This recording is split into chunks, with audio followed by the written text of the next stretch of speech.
Hi, I'm Femi OK. You're in the stream. I'm Malika Bilal. What are the real dangers of vaping? Today, we ask a team of experts about the safety of e-cigarettes and other vaping devices. And you can be part of our conversation. You can tweet your questions at AJ Stream or leave a comment in our live YouTube chat and you'll be in the stream.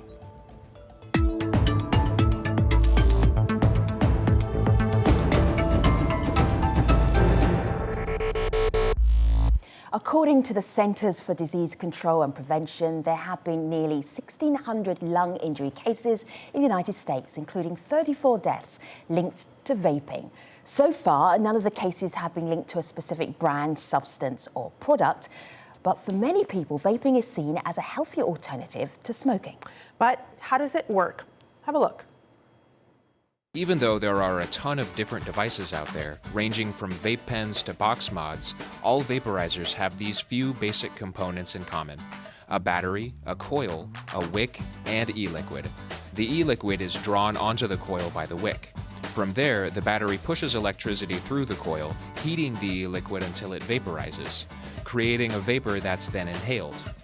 Everything beyond that is basically customizations of these components. Some devices have more batteries, some have more coils, some use different kinds of wicks, but all vaporizers essentially work in this same basic way.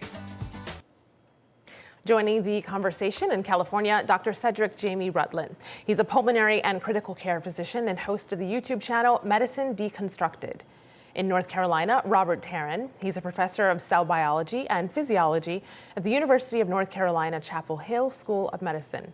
And in Colorado, Amanda Wheeler, executive director of the Arizona Smoke-Free Business Alliance. That's an organization that represents the state's vaping industry.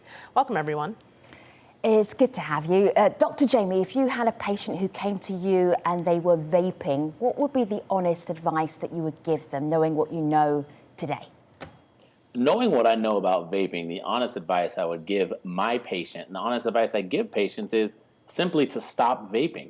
We don't know exactly the cause of it, but we know that it does induce lung injury. And I've seen and had multiple patients in the hospital, in the ICU, with this injury. So my best advice for any and everyone who vapes is to stop doing it. Do you want to explain what the injuries are, what they could be, what you've seen?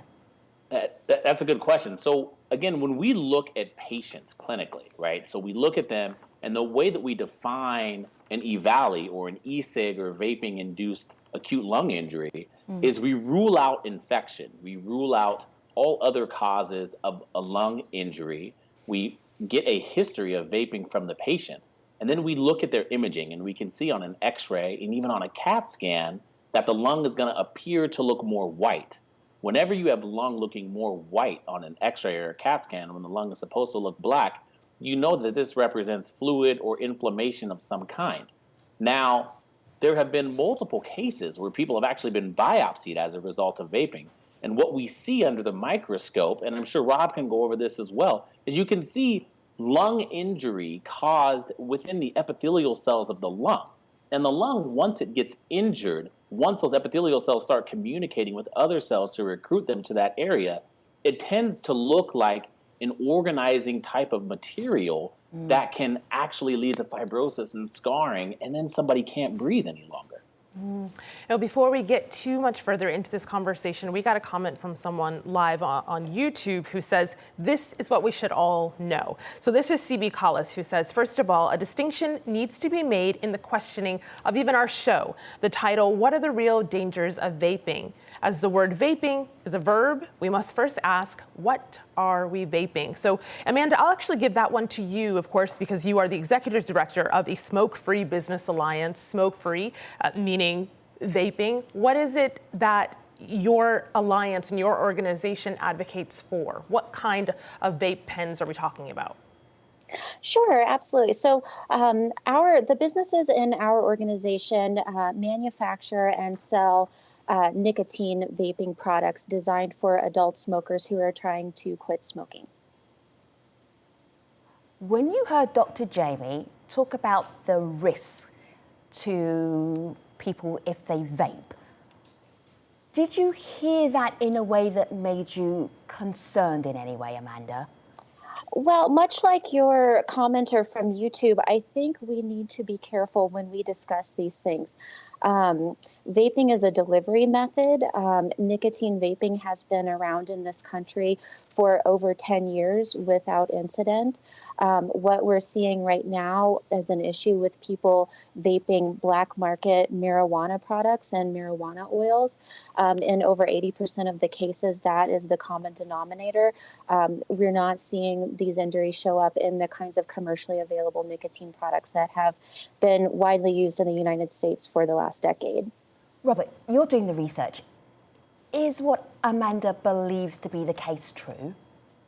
I would say I totally disagree with that.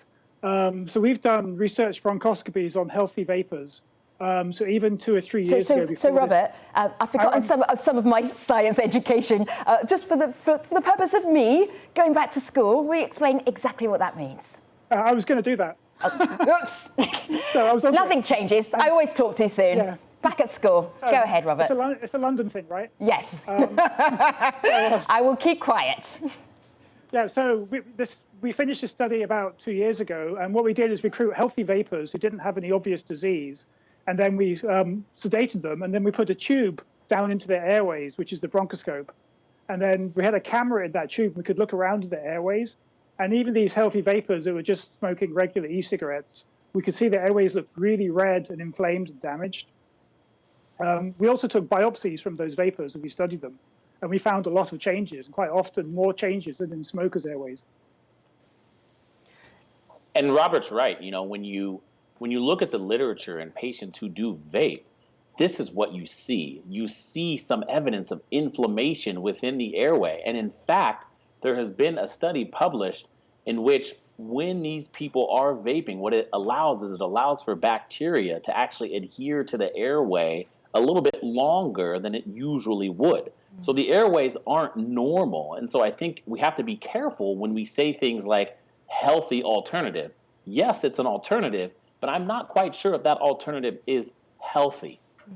So it's interesting you say that. I want to bring this tweet in from Charles Gardner, PhD, who writes that the reason that we're talking about this is because this conversation coincides with the unique U.S. explosion of illegal, unregulated, bootleg THC vape oil cartridges that have been shown repeatedly to be contaminated with vitamin E acetate oil, pesticides, and fungicides.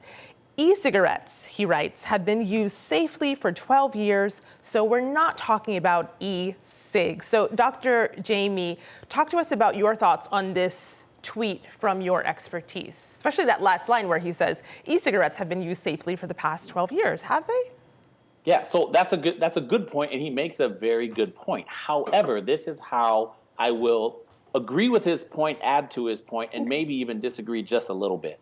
When you think about vaping, yes, vapes were discovered and really started to begin use in 2003 by a Chinese pharmacist, but the nicotine industry has been using aerosolized type of products since 1963. However, if you are going to say that because of the introduction of oil within the delivery devices of THC leads to injury, you also have to assume when you look at these patients and you look at the data, 60% of these patients use both e-cigs and THC products. I agree with Amanda. I agree with the gentleman who left that tweet that most of these patients do use THC products. But again, these patients also use nicotine products. So once the THC product maybe begins the injury, you have to assume that vaping is still healthy, even though the injury has begun. The injury has begun. So even if you say THC is the issue, right, sure, but once the lung is injured, it no longer has that protective mechanism any longer. And is it okay and is it fair? Amanda was next, Amanda, because I know you were just about to say something, and then Robert, you come back. Is it fair to say a THC product is the part of the cannabis plant that actually gets you high? Is that shorthand? Is that fair to say that?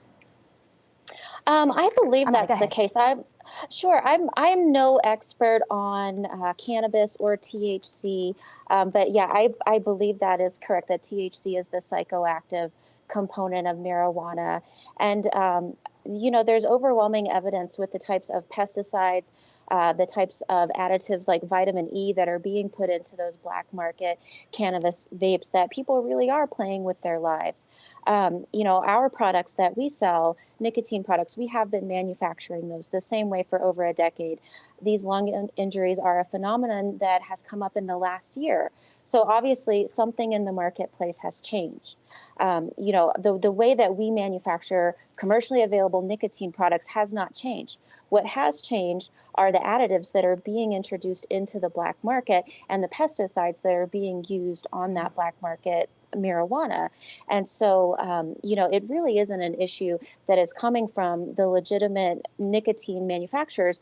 All of our ingredients are fully registered with the Food and Drug Administration. Our manufacturing facilities are regularly inspected by the Food and Drug Administration. What we put into our products and what we are doing is the same thing that we've been doing to help smokers for over 10 years. Amanda, do you want to explain how you vape? What actually goes inside your body and what do you do? So everybody can picture that. Sure, absolutely. So in a nicotine e-liquid, there are four main components. We have propylene glycol, vegetable glycerin, nicotine, and flavor additives. And like I said, those are the same things that we've been putting in there for over a decade. The same ingredients that are used in nicotine e-liquid in the United Kingdom, where their health officials have definitively but Amanda, I wanted people to have that vaping experience with you. What do you suck in? Just give us that experience if you can. It's water vapor and nicotine and flavor. And then what do you get out of that, Amanda? How does that make you feel? I use a very low nicotine e-liquid. It's been a long time since I smoked. My nicotine level is very low. So it's just a very mild, satisfies a very mild craving for nicotine. Overall, a very pleasant experience of, breathing in vapor and exhaling that and getting a little bit of nicotine with that, satisfying that urge without turning to a deadly product like a combustible cigarette. So it's overall, a very helpful experience for myself as well as thousands of other smokers. I think it's important to remember that I remember Amanda earlier saying that we've been doing this for a decade without incident. Again, there's incident and then there's reporting. I can quite frankly tell you that over the course of the last couple of years, in terms of history taking, more doctors are asking if somebody uses an e-cigarette product. So you can't really say that there were no incidents before 10 years ago or 10 years ago within the last 10 years, because I can say that physicians weren't probably asking specifically if people use e-products or e-cigarettes. Now we ask. And because of this epidemic, people are now telling us, oh my gosh, yes, I do use this. So it's really important to kind of squeeze that out and not just say that, well, it didn't take place at all and now it's all taking place. So it has to be just THC products. I'm glad that you mentioned that.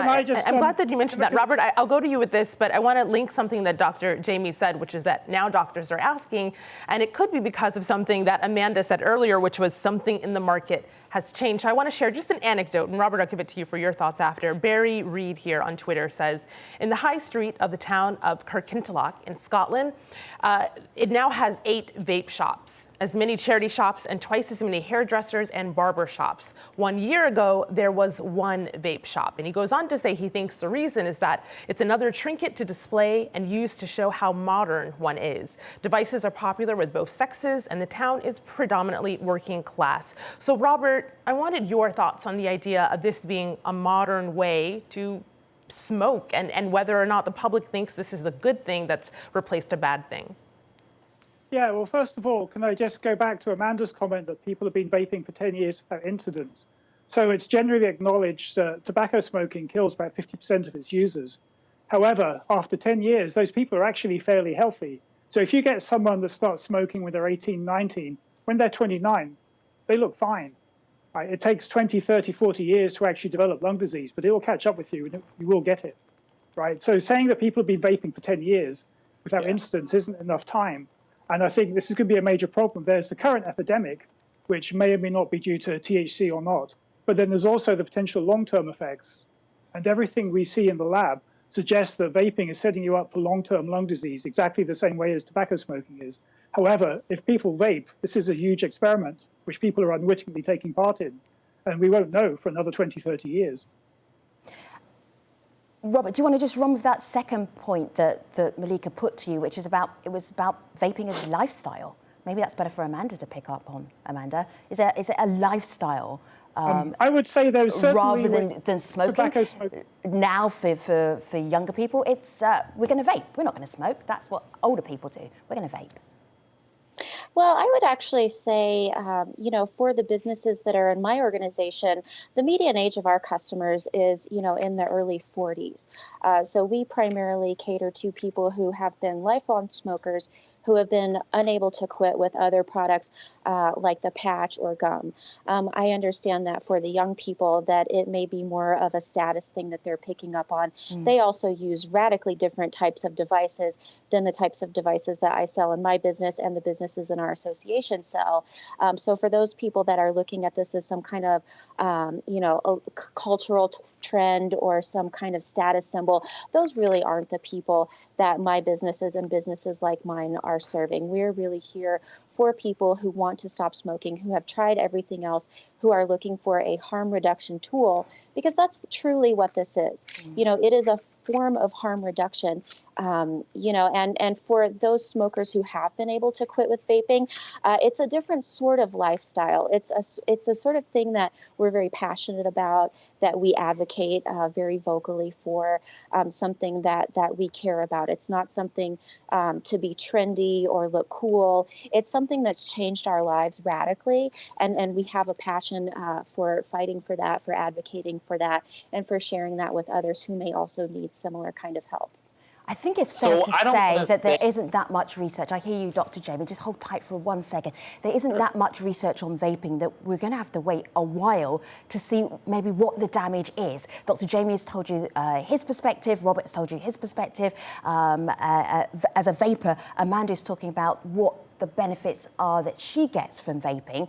Public Health England. Let me just hold tight for a moment, Robert. Let me just show you this, because this may be evidence, or it may be one of the many studies as we go forward. But Public Health England is a government organisation in the US looking at people's health, and they did a study looking at smoking versus vaping. They filled a bell jar with cotton balls and 2 bell jars. One they allowed to smoke 16 packs over a month of cigarettes. The other one vape for the same amount of time. And then this is where we pick up the experiment. Have a look.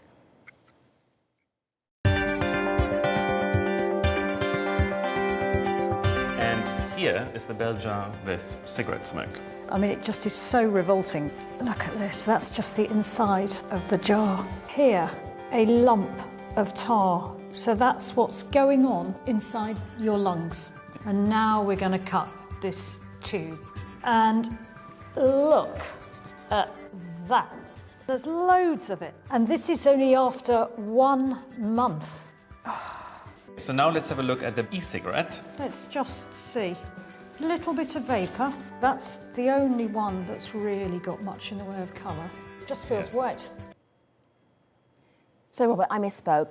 Public Health England is a UK organisation, of course, but it looked like that demonstration proved the point of people who like to vape, that smoking is much worse for you than vaping is. You would look at that demonstration and say what? So when I look at that demonstration, what I see is, first of all, cotton balls can't go to the ICU, right? And they can't tell you if they feel bad or if they're coughing. So I think that earlier somebody had brought up the point that it's harm reduction. When people smoke cigarettes, and I think cigarettes are bad, and I don't think anybody should smoke a cigarette. You don't really hear of people ending up in the ICU after the first time they smoked a cigarette, okay? And I'm not saying they should, and they should not smoke cigarettes, but kids, if Amanda's 14-year-old came home and had a vape pen in her hand, she would be upset. All I'm saying is, kids smoking. These kids are less than 35 years old, 80% of them. They're getting sick and they're in the hospital, in the ICU, intubated, right? 34 patients have died. So this is, again, when I look at that experiment, I look at it and say, oh, okay, that's cool. And I think that's, obviously the cotton ball doesn't look as bad as it looked with the smoker, but it doesn't mean that no injury is taking place, because cotton balls are not alive like cells are. You mentioned that this is affecting the youth, or what will happen when it affects the youth. We got a comment from one of those youth. He's actually a student in Calgary in Canada, a biochem student. And this is the comment he left for the stream.